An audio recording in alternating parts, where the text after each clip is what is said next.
කියන්නේ හීනවන ශේෂ ක්‍රමයේ යටතේ පොලිය ගණනය කරන විදිය. හීනවන ශේෂ ක්‍රමයේ යටතේ ඔයාලට ගණන් අහන්න පුළුවන් ආකාර දෙකක් තියෙනවා. එකක් තමයි හීනවන ශේෂ ක්‍රමයේ යටතේ මාසික වාරිකයක වටිනාකම අහන්න පුළුවන්. ඒ වගේම අනිත් ආකාරය තමයි හීනවන ශේෂ ක්‍රමයේ යටතේ පොලි අනුපාතය කීයද කියලා අහන්න පුළුවන්. මේ ආකාර දෙකෙන් තමයි ඔයාලට හීනවන ශේෂ ක්‍රමයේ යටතේ ගණන් අහන්න. ගණන් හදන්න කලින් අපි හීනවන ශේෂ ක්‍රමය කියන්නේ මොකක්ද කියලා ඉගෙන ගනිමු. ඔයාලා දැකලා ඇති ටීවී එකේ ඇඩ්වර්ටයිස්මන්ට් යනවා. ටීවී, ෆ්‍රිජ්, ලැප්ටොප්ස් වගේ දේවල් පහසු ගෙවීමේ ක්‍රමයට මිලදී ගන්න පුළුවන් කියලා. අන්න ඒ වගේ අවස්ථාවලදී පොලිය ගණනය කරන්නේ මෙන්න මේ හීනවන ශේෂ ක්‍රමයට.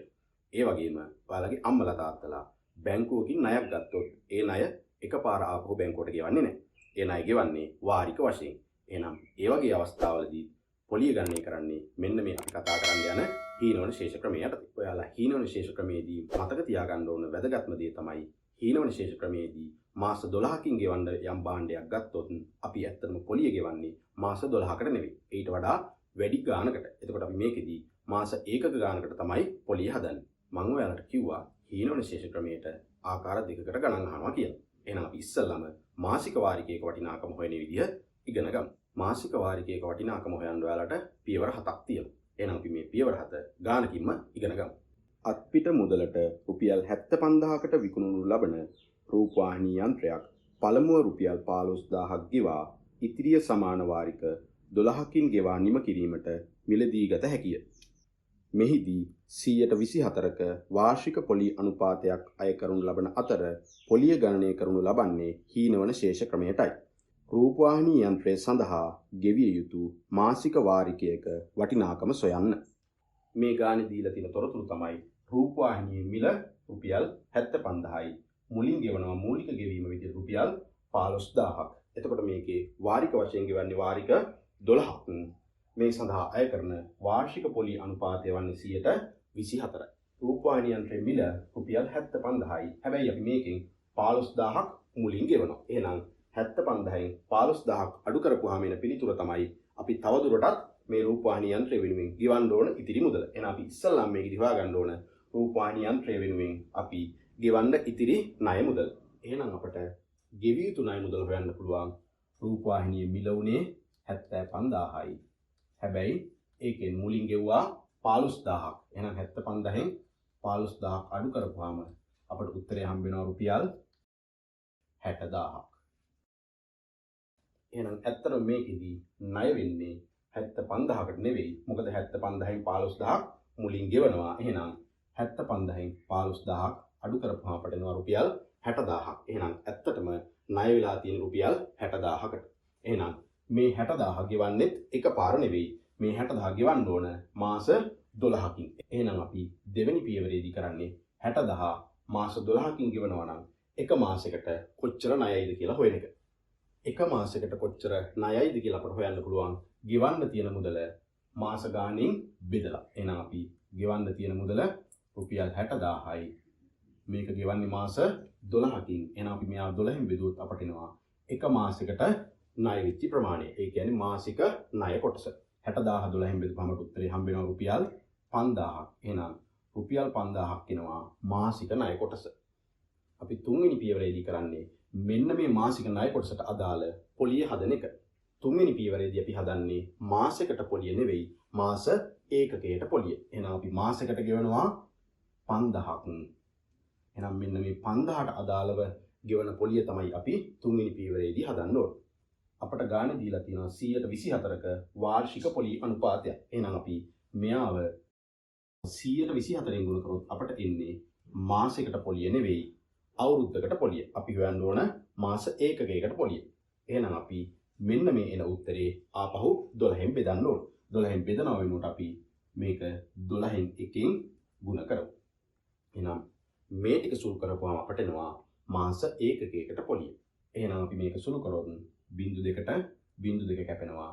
12ට 12 ඒවා 1යි 24ට 12 ඒවා 2යි 50 ගුණ කිරීම 2 උත්තරය අපට හම්බ වෙනවා රුපියල් 100ක් කියලා. එහෙනම් මාස ඒකකයකට පොලිය වෙන්නේ රුපියල් 100යි. එතකොට මේ ඔයාලා මතක තියාගන්න මේක මාසික පොලිය නෙවෙයි අපි ලියන්නේ මාස ඒකකයක පොලිය කියලා. මම ඔයාලට මුලින්ම කිව්වා අපි මේකෙදි පොලිය ගණනය කරන්නේ ගෙවන මාස ගානට නෙවෙයි. එහෙනම් මේ ගානේ හැටියට අපි මාස 12කින් ගෙවන්නේ. එහෙනම් මේකෙදි අපි පොලිය ගණනය කරන්නේ මාස 12කට නෙවෙයි. අපි මේට වඩා වැඩි මාස ගානකට මේකෙදි පොලිය ගණනය කරනවා. එතකොට අපි ඒක හඳුන්වන්නේ මාස ඒකක කියලා. එහෙනම් අපි ඊළඟ පියවරේදී කරන්න ඕන මාස ඒකක ගාන හොයන එක. එහෙනම් ඒකට තියෙනවා සූත්‍රයක්. මාස ඒකක ගාන හොයාගන්න තියෙන සූත්‍රය තමයි මෙන්න මේක. එහෙනම් n ගුණ කිරීම n ධන 1 සම්පූර්ණ එක බෙදනවා 2. එතකොට අපට එනවා මාස ඒකක ගණන. එහෙනම් මේකේ n කියලා අපි හඳුන්වන්නේ අපට ගානේ හම්බෙන වාරික ගණන. එහෙනම් මේ ගානේ හැටියට තියෙනවා වාරික 12ක්. එහෙනම් අපි n වෙනුවට 12 ආදේශ කරලා මෙන්න මේ සූත්‍රය විසඳන්න ඕන. එහෙනම් 12 ගුණ කිරීම 12 ධන 1 බෙදීම 2. මේක සුළු කරොත් 2ට 2 ඒවා 1යි 12ට 2 ඒවා 6යි. එහෙනම් අපිට ඉතුරු වෙන්නේ 6 ගුණ කිරීම 12යි 1යි එකතු වුනහම 13. එහෙනම් 6 වරක් 13 අපට උත්තර එනවා 78ක්. එහෙනම් අපට මාස ඒකක ගණන එනවා 78ක් විදිහට. අපි කලින් හොයාගත්තා මාස ඒකකයකට පොලිය රුපියල් 100යි කියලා. එහෙනම් දැන් අපි හොයාගත්තා මාස ඒකක ගණන 78යි කියලා. එහෙනම් රුපියල් 100 ගානේ 78 පාරක් පොලිය ගෙවනවා. එතකොට අපට මුළු පොලිය හොයන්න පුළුවන් මාස ඒකකයක පොලිය මාස ඒකක ගාණයෙන් ගුණ කරලා. එහෙනම් අපි ඊළඟ පියවරේදී කරන්නේ මුළු පොලිය ගණනය කරන එක. මුළු පොලිය ගණනය කරන්න පුළුවන් මාස ඒකකයකට පොලිය උනේ රුපියල් 100යි. එහෙනම් 100 ගානේ ගෙවනවා මාස ඒකක 78කට. එහෙනම් 178න් ගුණ කරා නම් අපට එනවා මුළු පොලිය. එහෙනම් මේ දෙන්න ගුණ කරපුවම උත්තරේ රුපියල් 7800යි. එහෙනම් හීන විශේෂ ක්‍රමයේ යටතේ මුළු පොලිය වෙන්නේ රුපියල් 7800. එතකොට මේ ගානේදී මුලින්ම ණය වුණා රුපියල් 60000ක්. එහෙනම් මේ 60000 වෙනුවෙන් අපි පොලිය විදිහට ගෙවන්න ඕන රුපියල් 7800ක්. එහෙනම් අපිට ගෙවන්න තියෙන මුළු මුදල හොයන්න පුළුවන් මුලින් ණය වෙච්ච මුදලට ගෙවන්න තියෙන මුළු පොලිය එකතු කරලා. එහෙනම් අපි ඊළඟ පියවරේදී කරන්නේ ගෙවිය යුතු මුළු මුදල හොයන එක. එහෙනම් අපට ගෙවිය යුතු මුළු මුදල හොයන්න පුළුවන් මුලින් ණය වුණා රුපියල් 60000ක්. එහෙනම් එයාට එකතු කරන්න ඕන අපි මේ වෙනුවෙන් ගෙවන්න ඕන පොලිය වෙච්චි රුපියල් 7800. එතකොට අපට උත්තර එනවා ගෙවිය යුතු මුළු ණය මුදල. එහෙනම් මේ දෙන්න එකතු කරපුවම උත්තර එනවා අපට රුපියල් 67800ක්. එහෙනම් මේ මුදල තමයි අපි මෙන්න මේ රූපවාහිනිය වෙනුවෙන් ගෙවන්න ඕන මුළු මුදල. එතකොට මෙන්න මේ ගෙවිය යුතු මුළු මුදල ගෙවන්න ඕන එකපාර නෙවෙයි. මේ මුදල ගෙවන්න ඕන මාස 12කින්. ඒ කියන්නේ වාරික 12කින්. එහෙනම් මේ මුදල එකපාර ගෙවන්නේ නැතුව මාස 12කින් ගෙවනවා නම් අපිට එක මාසයකට ගෙවන මුදල හොයන්න පුළුවන් 67812න් බෙදලා. එහෙනම් අපි ඊළඟ පියවරේදී කරන්නේ මාසික වාරිකයක වටිනාකම හොයන එක. මාසික වාරිකයේ වටිනාකම හොයන්න පුළුවන් ගෙවන්න ඕන මුළු ණය මුදල වෙච්චි 67800 මාස 12කින් ගෙවන හන්දා 12න් බෙදලා. එහෙනම් මෙයා 12න් බෙදපුවාම එන පිළිතුර තමයි මාසික වාරිකයක වටිනාකම වෙන්නේ. එහෙනම් මෙයා 12න් බෙදපුවාම උත්තරේ හම්බෙනවා රුපියල් 5650ක් කියලා. එහෙනම් රූපවාහිනී යන්ත්‍රය ගෙවීමේ ක්‍රමයට මිලදී ගැනීම නිසා මාසිකට ගෙවන්න ඕන මාසික වාරිකයක වටිනාකම වෙන්නේ රුපියල් 5650. මාසික වාරිකයක වටිනාකම හොයන්න දුන්නොත් ඔයාලා ගාන හදන්න ඕන මෙන්න මේ කියපු පියවර 7. එහෙනම් පළවෙනි පියවරේදී ඔයාලා කරන්න ඕන ගෙවිය යුතු ණය මුදල හොයාගන්න ඕන. එතකොට භාණ්ඩයක් වගේ නම් භාණ්ඩයේ වටිනාකමෙන් මුලින් යම් මුදලක් ගෙවන්න පුළුවන්. එහෙම වුණොත් භාණ්ඩයේ වටිනාකමෙන් මුලින් ගෙවපු ගාන අඩු කරපුවාම එනවා අපට ඇත්තටම ගෙවන්න තියෙන ණය මුදල කොච්චරයිද කියලා. එහෙනම් ඒ ණය මුදල අපි එකපාර ගෙවන්නේ නැහැ. ගෙවන්නේ වාරික කිහිපයකින්. එහෙනම් ඒ ණය මුදල අදාළ ගෙවන වාරික ගානෙන් බෙදුවොත් අපට එනවා එක මාසයකට කොච්චර ණයයිද කියලා. ඒ කියන්නේ මාසික ණය කොටස. එහෙනම් ඊට පස්සේ අපි පොලිය ගණනය කරන්නේ මෙන්න මේ මාසික ණය කොටස මත. එහෙනම් මාසික ණය කොටස මත වාර්ෂික පොලිය අනුපාතයක් දීලා තිබ්බොත් අපි මෙයාව ගුණ කරන්න ඕන වාර්ෂික පොලිය අනුපාතය. එතකොට අපි මේකෙදි හොයන්නේ වාර්ෂික පොලිය නෙවෙයි මාස ඒකකයකට පොලිය. ඒක හන්ද අපි එන උත්තරේ ආපහු 12න් එකෙන් ගුණ කරන්න ඕන. එතකොට ඔයාලා මෙතනදි මතක තියාගන්න ඔයාලට ගානේ වාර්ෂික පොලිය අනුපාතය නැතුව මාසික පොලිය අනුපාතයක් දීලා තිබ්බොත් ඔයාලා මේ විදිහට ආපහු 12න් එකෙන් ගුණ කරන්න අවශ්‍ය වෙන්නේ නැහැ.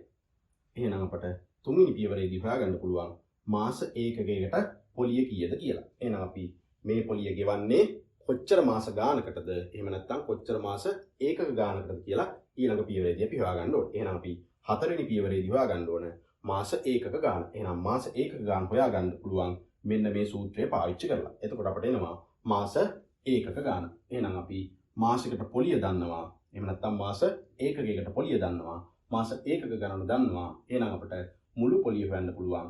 මාස ඒකකයකට පොලිය මාස ඒකක ගානේ ගුණ කරලා. එතකොට අපිට උත්තරේ හම්බ වෙනවා මුළු පොලිය කීයද කියලා. එහෙනම් අපි මේ මුළු පොලිය ගෙවන්න ඕන මුලින් ණය වෙච්ච මුදලත් එක්ක. එහෙනම් අපිට ගෙවිය යුතු මුළු මුදල හොයන්න පුළුවන් මුලින් ණය වෙච්ච 60000ට ගෙවිය යුතු මුළු පොලිය වෙච්ච 78000 එකතු කරලා. එතකොට අපිට එනවා ගෙවිය යුතු මුළු මුදල. මේ ගෙවිය යුතු මුළු මුදල ගෙවන්න ඕනත් එකපාර නෙවෙයි මාස 12කින්. එහෙනම් එක මාසයකට ගෙවන මුදල අපිට හොයන්න පුළුවන් මෙන්න මේ ගෙවිය යුතු මුදල අපි ගෙවන මාස ගාණෙන් බෙදලා. එතකොට අපිට එනවා මාසික වාරිකයක වටිනාකම. ඔයාලට හීනවන ශේෂ ක්‍රමයේ යටතේ මාසික වාරිකයක වටිනාකම හොයන්න කිව්වොත් මෙන්න මේ කියපු පියවර 7 මතක තියෙන්න ඕන. එහෙම නැති වුණොත් ඔයාලට මේ ගාන හදාගන්න අමාරු වෙනවා. ඒක නිසා මෙන්න මේ කියපු පියවර 7 ඔයාලා හොඳට මතක තියාගෙන ඉන්න. එහෙම වුණොත් ඔයාලට මාසික වාරිකයක වටිනාකම ලේසියෙන් හොයන්න පුළුවන්. මාසික වාරිකයක වටිනාකම හොයන්න වගේම මේකෙන්ද පුළුවන් තවත් ගණන් ආකාරයක් තමයි පොලි අනුපාතය හොයන විදිය. එහෙනම් පොලි අනුපාතය හොයන විදිය අපි ඉස්සරහ වීඩියෝ එකකින් ඉගෙන ගමු. පොලි අනුපාතය හොයන විදිය ඉගෙන ගන්න කලින් ඔයාලා මාසික වාරිකයක වටිනාකම හදන විදිය හොඳට ප්‍රැක්ටිස් කරලා ඉන්න.